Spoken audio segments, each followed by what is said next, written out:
What's up, space pirates? This is your Admiral, the chronically charismatic Dr. Disaster. And apparently, there are many levels of insanity. The more deluded someone is, the more wrong they will become. Wrong is an absolute state and not subject to gradation. Of course it is. It's a little wrong to say a tomato is a vegetable. It's very wrong to say it's a suspension bridge. The folks over at EA are a prime example of this. They took a game franchise in Dragon Age, which was fairly beloved with an army of dedicated fans, and they decided they were going to tweak things in order to make a shitload of money. They initially steered the franchise down live service boulevard, took a wrong turn somewhere, and ended up on development hell street, and then intentionally decided to get off on the wrong exit using woke gender ideology lane, until finally they arrived at their unintended destination, Dragon Age The Veilguard, which sits at the corner of Didn't Make Any Money Road and This Studio Is Really Freaking Stupid Avenue. But it seems that EA was so insane that they truly believed they were on the path to make a fortune with this game. We're not just doing this for money.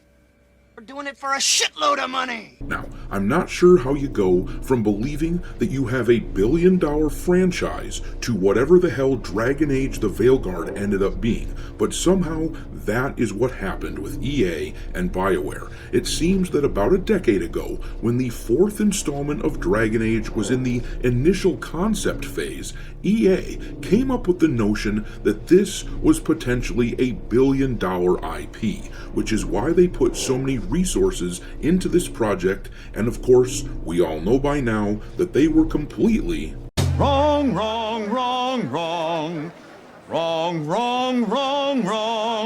Like I said at the top of the video, there are many levels of insanity, and thinking that Dragon Age could suddenly morph into the sort of powerhouse franchise that they wanted it to be, like GTA or Call of Duty or something like that, well, it's pretty damned delusional.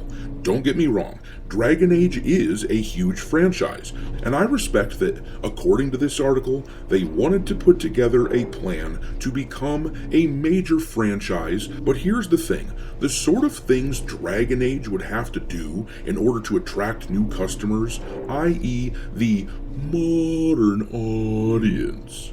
But the sort of things they'd have to do to bring the modern audience in would damage them in the long run. This was all very foolish because the modern audience is nowhere near as formidable as these jokers believed it was, and the sort of things that they would have to sacrifice in order to bring them on board would lose them their army of dedicated fans, which is precisely what happened with the Veilguard. So, are you trying to have sex with me? Oh, hell no, I'm out of here.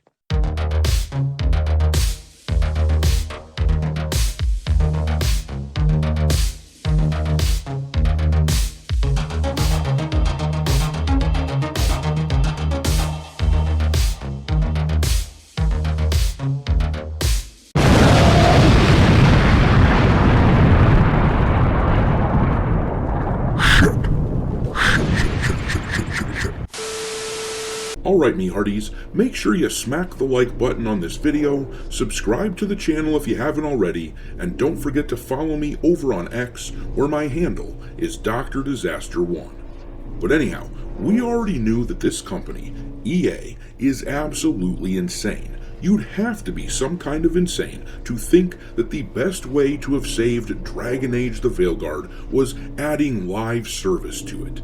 The CEO said that this past week, and he was either lying in order to save face, or he is, as I said, freaking crazy. But apparently, these people have been at least a little delusional for a while now. This article here from thegamer.com lays out their thinking over at EA that BioWare had a billion-dollar franchise on their hands. The article reads, former executive producer at BioWare, Mark Dara, has uploaded a lengthy video detailing his more than 2 decades at the studio. Here, he explains that EA wanted Dragon Age to be a billion-dollar franchise, and he was tasked with drafting a plan to make that happen. Dara admits that even in theory, he was not able to imagine the series pulling in that much revenue. However, he does say that his plans brought the franchise closer than you would think, and involved getting new Dragon Age games out the door quickly. Even then, if you put out a half a dozen quality games and made a decent profit on each, I don't think that they'd come close as a company to profiting $1 billion on the franchise, especially keeping in mind that diminishing returns are absolutely a thing. A franchise like Dragon Age benefits from the fact that they don't put out games all that often. When a new one does come out, people are clamoring for it. Mind you, the last one, The Veilguard, took a decade, and that shouldn't have been the case. They shouldn't wait that long between games, but if a new game came out, say, every year or so, a title like this, like Dragon Age, would lose its luster. But, carrying on, the article continues. In the video, Dara explains that this all happened around 2016.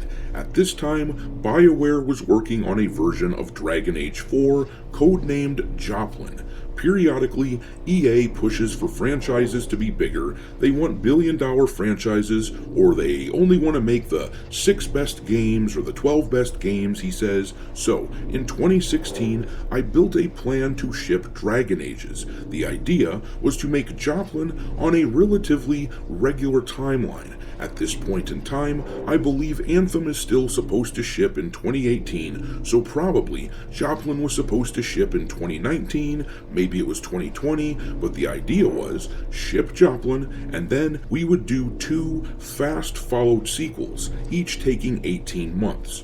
Did it get Dragon Age to be a billion-dollar franchise? It required a little bit of creative accounting to make that work, but it got it closer than you would think, he continues. The idea was to have minimal DLC, maybe one significantly sized piece of DLC, or even an expansion pack, and then quickly move on to the sequel. Man, I really despise how these people plan out DLC like that. It's just an absolute travesty of justice. But more than that, his claim that 3 games released in a 3-year period would turn Dragon Age into something that was close to a billion-dollar franchise, I just don't believe that.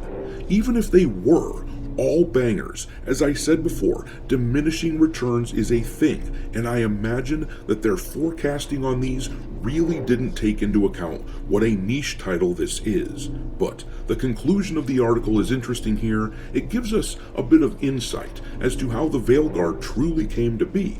It says, however, this wasn't meant to be. After Mass Effect Andromeda wrapped, resources were swallowed up by Anthem. Then it was decided that Dragon Age 4 should be a live service, so Joplin was swapped for a new version of the game, codenamed Morrison. This too would eventually be canned, and Dragon Age The Veilguard was built from its ashes.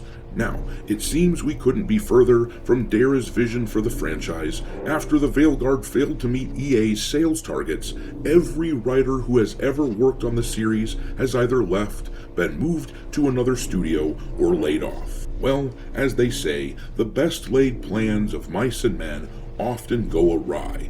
I doubt we will ever see another Dragon Age game, or if we do, I sincerely doubt it will be until way later into the next decade. As we reported on here just a week or so ago, there are now somewhere only around 70 employees still working at BioWare as they try to salvage their studio and put together a good Mass Effect game in order to save them.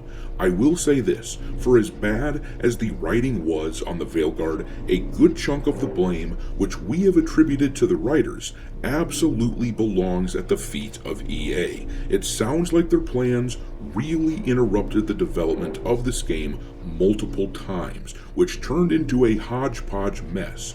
Don't mistake me, the BioWare writers who made the game absolutely deserve to be scorned for their shitty job, but in fairness, being put in production hell by this delusional company that doesn't understand the IP definitely could not have helped the situation. But I'm going to leave it there. Drop your mockery of EA and BioWare's delusions into the comment section below, and we will talk there.